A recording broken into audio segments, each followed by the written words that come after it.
Hello everyone, welcome to easy grammar. আজ আমরা দেখব ইংরেজিতে দুই বন্ধুর ভিতরে কিভাবে কথোপকথন হয়। তো দেখো আমার বোর্ডের দিকে, দুই বন্ধুর সাথে হঠাৎ দেখা। একজনের নাম অভিজিৎ, আরেকজনের নাম স্বস্তিক। অভিজিৎ জিজ্ঞেস করছে, স্বস্তিক কেমন আছিস? স্বস্তিক বলছে, ভালো না ভাই, শরীরটা ভালো নেই। অভিজিৎ, আচ্ছা কি হয়েছে? শরীর ভালো নেই স্বস্তিকের। অভিজিৎ একটু অবাক হয়েছে, আচ্ছা কি হয়েছে? পেট খারাপ, সেই সাথে বমি।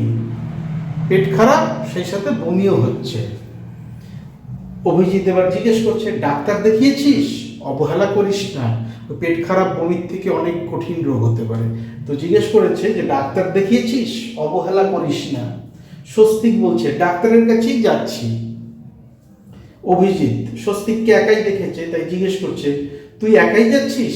আমি কি তোর সাথে যাব?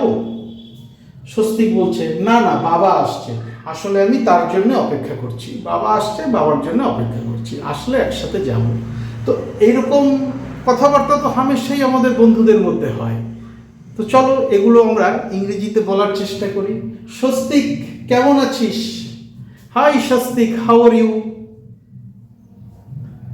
High Swastik, how are you? Swastik কেমন আছিস? ভালো না ভাই, শরীরটা ভালো নেই। ভালো না ভাই, নট গুড ব্রো। ভাই ব্রো, আজকাল তো বলে ব্রাদারের শর্টটা বলে bro. Not good bro, not feeling well, শরীরটা ভালো নেই। My health is not good, এসব বলবে না, নট ফিলিং ওয়েল। ঠিক আছে? আচ্ছা কি হয়েছে? আচ্ছা, আই সি, কি হয়েছে? What happened? পেট খারাপ, সেই সাথে বমি। পেট খারাপ ইংরেজি স্টমাক আপসেট। পেট খারাপ, স্টমাক আপসেট, সেই সাথে বমি, সঙ্গে বমি, with vomiting. Stomach upset with vomiting, পেট খারাপ সেই সাথে বমি। ডাক্তার দেখিয়েছিস? অবহেলা করিস না। Did you consult a doctor? Don't neglect. Did you consult a doctor? ডাক্তারের পরামর্শ নিয়েছিস বা ডাক্তার দেখিয়েছিস? অবহেলা করিস না, ডোন্ট নেগলেক্ট। ডাক্তারের কাছেই যাচ্ছি, I am going to the doctor. ডাক্তারের কাছে যাচ্ছি, I am going to the doctor. Going to the doctor এই ক্ষেত্রে বোঝায় যখন শরীরে কোনো অসুবিধা হয় যার কারণে ডাক্তারের পরামর্শ প্রয়োজন।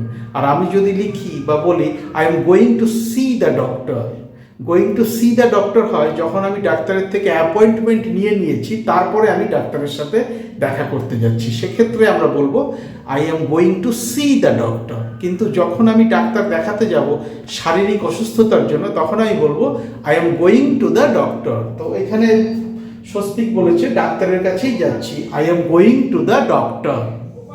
তুই একাই যাচ্ছিস? আমি কি তোর সাথে যাব? এই তুই একাই যাচ্ছিস, এটা দুভাবে বলা যায়।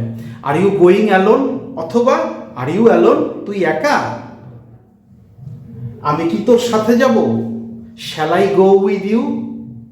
না, এখানে শুড শব্দটা ব্যবহার করলে আরও ভালো লাগবে, কারণ বন্ধু হিসাবে আমি আরেক বন্ধুর শারীরিক অসুস্থতায় যখন একা দেখছি, তখন এটা আমার কর্তব্য তার সাথে যাওয়া। Should I go with you? আমি কি তোর সাথে যাব? আর ইউ অ্যালোন অথবা আর ইউ গোয়িং অ্যালোন, তুই একা, তুই একাই যাচ্ছিস? Should I go with you? আমি কি তোর সাথে যাব? আর যদি শুড বলতে অসুবিধা হয়, শ্যাল বলে দেবে, shall I go with you? আমি কি তোর সাথে যাব?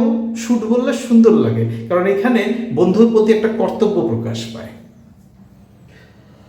না না, বাবা আসছে। No no, papa is coming. No no, না না, পাপা ইজ কামিং, বাবা আসছে। আসলে আমি তার জন্য অপেক্ষা করছি। In fact I am waiting for him. আমি আসলে তার জন্য অপেক্ষা করছি। ইনফ্যাক্ট, আসলে আমি তার জন্য অপেক্ষা করছি। ইনফ্যাক্ট আই অ্যাম ওয়েটিং, অপেক্ষা করছি, প্রেজেন্ট কন্টিনিউয়াস টেন্স। তো আসলে ইনফ্যাক্ট আমি অপেক্ষা করছি, আই অ্যাম ওয়েটিং কার জন্য? তার জন্য, for him. In fact I am waiting for him. পরিষ্কার হয়ে গেল, ভীষণ ভীষণ সহজ।